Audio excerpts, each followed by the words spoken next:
In this episode, just press the buttons. Remember the BMW Z8 and my ultimate dream car. Welcome to episode 169 of the We Are Auto Show. What's up, Derek? Mr. Michael Rao, what is the first thing that you do when you get into someone else's car? Usually ridicule them for their choice of car. Okay. All right. That was useless. No. Depending on the car, I either oogle it or I quietly think to myself, what a knob. But realistically, what I'll do is I'll probably just start playing with stuff, messing with things, pressing everything. That's my favorite thing to do. Yes. You just start pressing buttons. Everything. Hey, what does this do? You just start pressing. Mm-hmm. It drives them absolutely insane. But there's a method to my madness. Yeah. Because the point is that I get in the car, and I do this with most people's cars that I drive. I start pressing all the buttons. It's to teach them what the buttons do. Most of the time, I know what the buttons do. They have the same logos across most manufacturers. You know that that's traction control. You know that's the parking brake. But surprisingly, they don't. It's amazing how many people don't know how to pop their trunk. And they're scared to find out how to do it. That's the crazy thing. Like, I'll teach students, and I'll say, pop the trunk. And they just look at me, like, bewildered, like, I can do that? Yeah. And I go, look around for it, press everything until something happens. Just do something until the desired outcome happens. Yep. I don't know why people are afraid. A lot of people are like this. Most of the people listening to our show probably aren't. Probably not. But most people out there that have their own vehicle have not pressed the turn the traction control button on and off. Correct. Ever. Yeah, ever. They don't need to, really. But you should to know what it does. You should know what the buttons do. Right. And most of the time, they don't. Like the DISP button on your steering wheel. Probably change it, I don't know, a display? Maybe? Yeah. It could be. I think that they're afraid that when they touch the button, since they don't know what it does, that they won't be able to undo whatever it is you've done. Yeah. Most of the time, if you touch the button twice, it undoes whatever happens. Or it cycles to the next option. In the display, it probably cycles through 4 or 5 displays. That's fine. It'll come back to whatever you wanted. Like, cruise control is a modern mystery to most people. That is my favorite one to do. It's so good. Yes. Because if I get in someone's car, I just automatically turn, like, what did you do? Yep. None of it's okay. It's okay. I promise you, I did something. It's going to make life much easier. Mm-hmm. It's going to make driving much more simple. On our trip up to Savannah, I was not the driver, but I was the passenger, and I asked the gentleman that was driving, said, hey, are you going to use cruise control? And he was like, no, probably not. It's not my car. I was like, okay. I turned to the person in the back seat that owned the car. Hey, have you ever used cruise control in this? No. So, how long have you had the car? I don't know, like 5 years. Like, what? How? So what do? We tinkered around with the cruise control, figured out there's the smart cruise where it adjusts to the person in front of you and it'll brake and whatnot. It was like, oh, this is great. Mm-hmm. I wish I would have known this. I had 5 years ago. What the heck? Mm-hmm. Just press the buttons. Just tinker with the buttons. You're not going to break anything. It's so why? Why do people not press the buttons? You're right. Everyone's so conditioned that they can't. Oh no, I'll never get it back. Right. Oh, I don't know what I did. No. The buttons would not be there for the user to press if you could break things. Correct. It's not a self-destruct button. No, and there never will be in a vehicle. These are all settings that you can adjust that are designed to be there for you to adjust. Mm-hmm. If you don't know what it does, take a picture of it, Google it, look at the manual, figure it out. It's not that hard. Yeah. Most of them are pretty useful. Just press your buttons. Like, one of my favorites is people don't know where the hazards are. How? Agree. It's universally the little triangle. Yeah. And I say, what does that do? I go, I don't know. What? Like, press it. See what happens. I get in my wife's car all the time and press that thing. Yeah. It drives her insane, but it's fun. What? It's a fun button to press, isn't it? Yeah. Like, all of the things. Press your buttons, people. You're not going to break anything, I promise. Just press the damn buttons. Worst case, go to a parking lot, put it in park, start tinkering around. Mm-hmm. Yep. Love it. All right. As you've been out and about driving, have you seen anything interesting? I did. I saw a very cool car. which I think is one of the coolest cars BMW has ever made. Last week we talked about my favorite M3, because apparently I'm just turning into a BMW fanboy here, which is weird. But I saw a BMW, which reminds me of James Bond. James Bond, it's not Aston. Have you heard of a BMW Z8? I think I have. I don't recall it off the top of my head, though. So why don't you pull up the picture I sent you? Okay. Oh man. Oh man. That's what you saw? Mm-hmm. Red with a hardtop. Huh. I don't know that I've ever seen one. James Bond actually drove a BMW Z8 in 1999. The World Is Not Enough. Was this prior to the Aston Martin days? Yes. Well, between the Aston Martins, because he had one way back when, right? Huh. But it kind of looks like a BMW Aston, doesn't it? Yeah, it really does. They're gorgeous. Like, how pretty of a car is that? What's the current? They have a Z3, right? The Z4. The Z4. That's different entirely. Kind of. No, entirely, because this was a completely different thing than the Z3. The Z3 was made around the same time. Oh. This was its own thing. Huh. Mm-hmm. Interesting.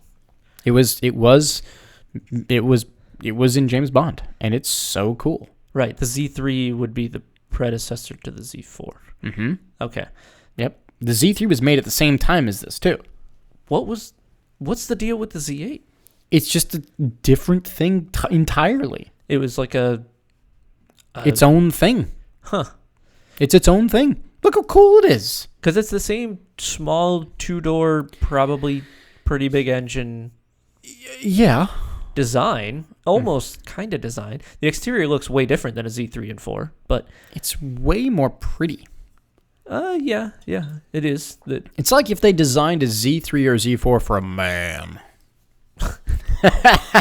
I know, sure. It pissed off everyone. I'm sorry. Sure. But I feel like we've talked about this. The Z3 is a chick car, right? Mm-hmm. This is like a non-chick car version of the Z3. Okay, tell me more. So it's got a 5-liter V8 under the hood. 5? It's a big lumping great V8. Oh, yep. Boy. And surprisingly, it's not ridiculously powerful. When were these made? 2000. Oh, okay. Oh. So 23 years ago. Right in the terrible era of cars. Perfect. Mm-hmm. Okay. But it made 395 horsepower, which in 2000s was a lot of horsepower. 395? So almost 400 horsepower. Wow. That's not bad. Yeah, like if you think about it, for nowadays, that's not much. No. It's peppy, but for the year 2000, that's still ridiculous. A small two-door sports car. Mm-hmm. So 400 horsepower in a small two-door sports car should mean fast, assuming this didn't have lead everywhere. It weighed about 3,500 pounds. So that's fine. Yeah, no, that'd be a peppy thing. It would be. That'd be a hoot of a thing to drive. Mm-hmm. It was available in either a 6-speed manual or 6-speed automatic. It developed 370 torques. It just, look at the thing. Look at it. It's so cool. It's oh man, I don't know how to. I guess Aston Martin looking BMW is kind of the best way to describe it. It is. Yeah. And part of why this made my spot list is because I've never seen a hardtop. Ever. I've only ever seen like a soft top roadster. I've never seen the hardtop version of it. And that's what you saw? Mm-hmm. Nice. Really, really cool. Apparently they only made 5,700 and change of them. Ooh. So they're rare, but not ultra rare. They're not Pagani or Bugatti rare, but they're rare. They are rare. There's only 5,000 of them in the whole world, and they're never going to make them again. No. Huh. That's a good spot. It's a really cool thing. Yeah, that is a good spot. I like that. That's one of those where if you know, you know. If you don't know, you just go, what's that interesting looking red thing that just drove by? I would have seen it and known it's not a Z3 or 4, but would not have known what it was. Yeah, I remember falling in love with the Z8 when I saw it in James Bond and thought, oh, that's just cool. That is cool. I like that. But that's my spot of the week, BMW Z8 with a hardtop. What an interesting vehicle. It's really interesting. So, did you happen to see anything? I did. I happened to see something right up your alley, actually. Oh. And it was this, which is a GT3RS. And I believe it's a 997 is what I saw. And it had the white and red. Okay. Then what you saw is one of my, like, top 3 dream cars ever. You cannot go wrong with this. Now, I'm going to quiz you on the specs of this car. Because I suspect you might actually know more about this car than the spec sheet says here. Okay. All right. So, for the engine, can you tell me how many cylinders and how many liters? Flat 6, 3.8. Cool. Easy peasy. Because they also made an RS 4.0 version. And I know if you did not see an RS 4.0, I guarantee it. No. No, I don't guarantee think it. You didn't. No. Can you tell me what kind of transmission was in it? This was the last GT3RS available with a manual transmission. That's you know. why the 997 GT3RS is forever a bucket list car for me. Of course you know. The last RS Porsche with a manual. Drivetrain? Rear-wheel drive. Of course. But of course, right? Come on. I don't expect you to know the fuel economy. It was 15 and 22. It doesn't. I was really going to say, I'd guess somewhere high teens, low 20s. Yeah, that's about right. Can you tell me the horsepower and the torques? You don't have to tell me at what RPM because that's kind of too much. Horsepower, I'm going to guess just a hair over 400. Okay. And torques, I'm going to guess 350-ish. All right. Torques are 300, which is pretty close. And horsepower was spot on at 415. Just a hair over 400. Damn, we'll take it. Yeah. This car is definitely one of those you specifically need to drive one of these. Yes. Yes. This is like top 3 car ever in my opinion. Uh-huh. Especially in that spec. This is the most Michael car I've spotted in a long time. It's stunningly beautiful. And with it being the last manual, it would be amazing to have because it's going to just go up in value. Mm-hmm. Yep. They did this. I remember you could also get this car in, what was it? Need for Speed back in the day? I think so. Ooh, this one that we're looking at is also option with the optional clear taillights. That's what that is. Nice. Yeah, it was a good spot. It sounded awesome. It was driving around our local mall around here. With the Metzger engine in it. It was good. That is... Yes, you spotted ultimate dream car for me. I can't say the same for yours. It's not ultimate dream car, but it's a very interesting car. It's an interesting spot, but not ultimate dream car. Yeah, what you spotted, that's a bucket list car for me. Yes, indeed. All right, let's wrap the show up with the I wish they would have. Do you want to start? Sure. All right. My I wish they would have is tied to my car spot. I wish BMW would make a successor to the Z8. I can actually see them doing that. I can't. Why?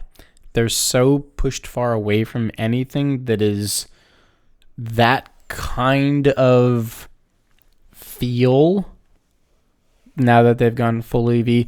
If they were going to do that, they should have done that when they should have collaborated with Aston and did a new different type of Vantage or something.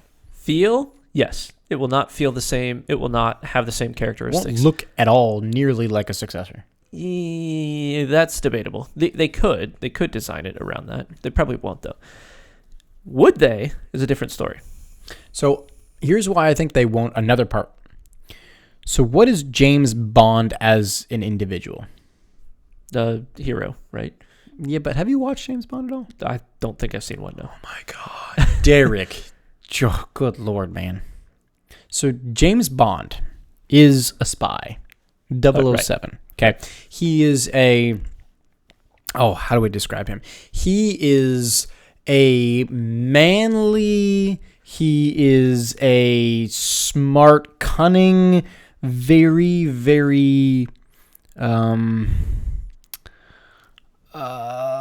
woman-loving kind of a man, dare I say a player. I've seen enough to know what he's trying to portray. So I think BMW would not want anything to do with that kind of a person. Why? That's not what culture is accepting. Oh, you're thinking of it a political culture thing. Yep. I think BMW doesn't want anything attached to their image that is like, I don't know, objectifies women, which I get it, right? But James Bond kind of objectified women, right? Right. I get that. I don't know. Is that car really that tied to James Bond? That's all that matters about that car? Yes. Okay. Yes. Was the M8 built to be on the set of the James Bond movie? No, but the Z8 was. Or, sorry, Z8. Sorry. Yeah. You were thinking of the old WEC racer. Big boy M8, mate. I had just missed the right lettering. Yes. I don't know. I can see him doing it. I wish they would, because it's gorgeous. Ford can take a Mustang and turn it into an electric vehicle, I could totally see him taking that. But they didn't. They just put the Mustang badge on it. They didn't turn it into an electric vehicle. No, it's not a Mustang. Don't even. Matter. It's a marketing play. It doesn't matter. That's what I could see BMW doing about that car. It's a marketing play. Maybe their new iVision D. No, they would have to name it the same, right? Yeah. Would they make it a small sports car like that? Maybe